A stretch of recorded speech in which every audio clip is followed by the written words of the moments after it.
So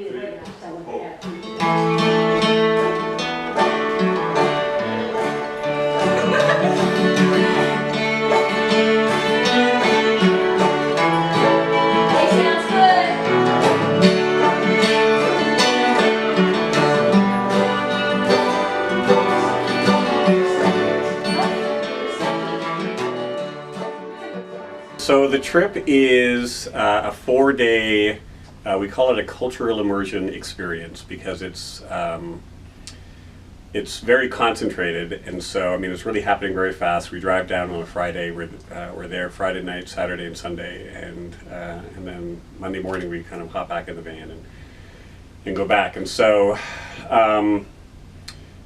So it's very intense. It's like very programmed. There's lots of different things that we're trying to kind of pack into the trip. Lots of different experiences, and in terms of it being about cultural immersion, I mean that's really the major point of why we do it is really to provide students with as many kind of real life, kind of hands-on or face-to-face kinds of experiences with people, with places, with environments.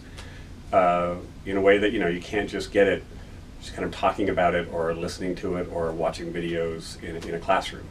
And so it really is a way for students to kind of really immerse themselves, even if just for a very short time, in that place and in amongst those people.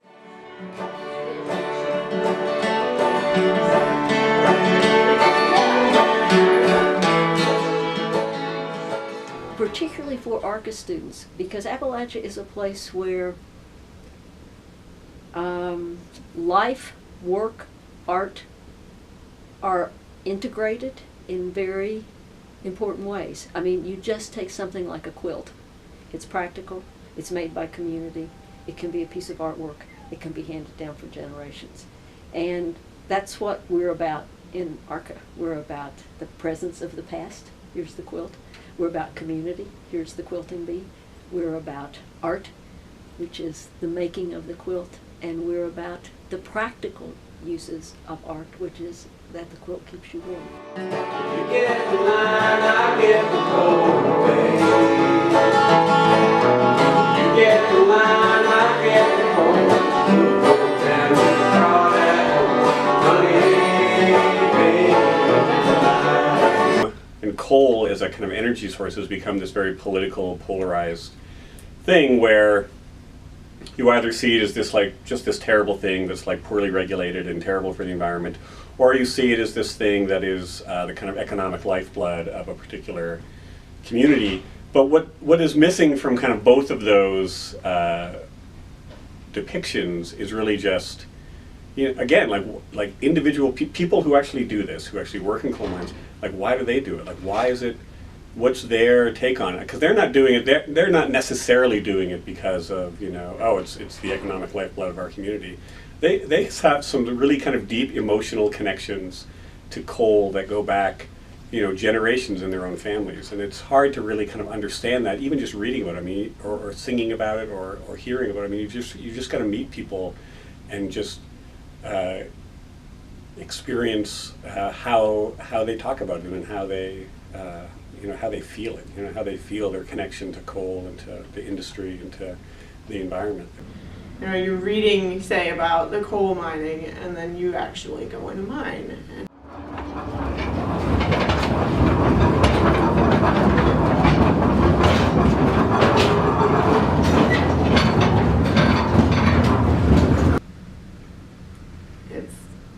Totally different, because it's like you read these close spaces and it's dark and they've only got the candle or whatever, and then you're in the mine and you've got the entire weight of a mountain on top of you. They took coal out here for 20 years, shut this mine down in 1910. Now, with hand tools, no machinery, what they had was a pick, shovel. They would drill it, blast it, load it, and they went 5 to 7 miles underground. You see these tunnels back here. They go in, they branch off, they go different directions. So you could travel all under City of Beckley through these tunnels. And that's a long way to go, ain't it? With hand tools, no machinery.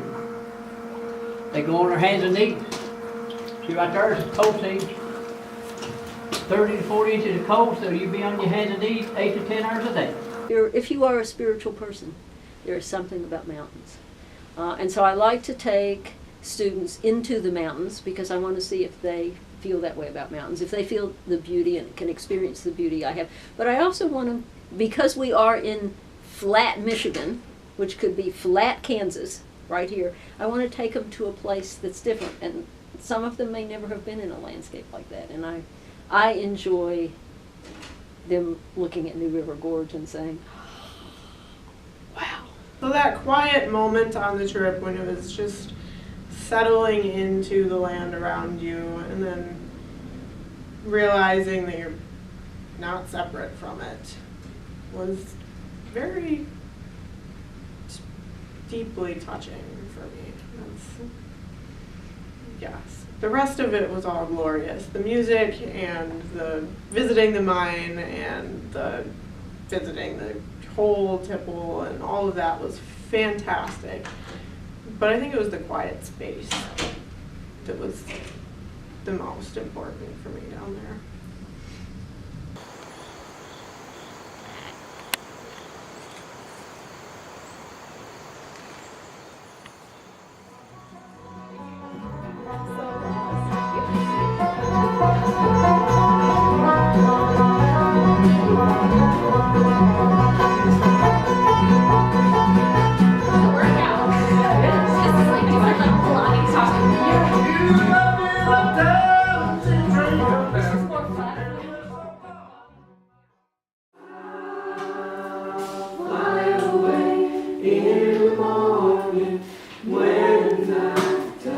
Hallelujah,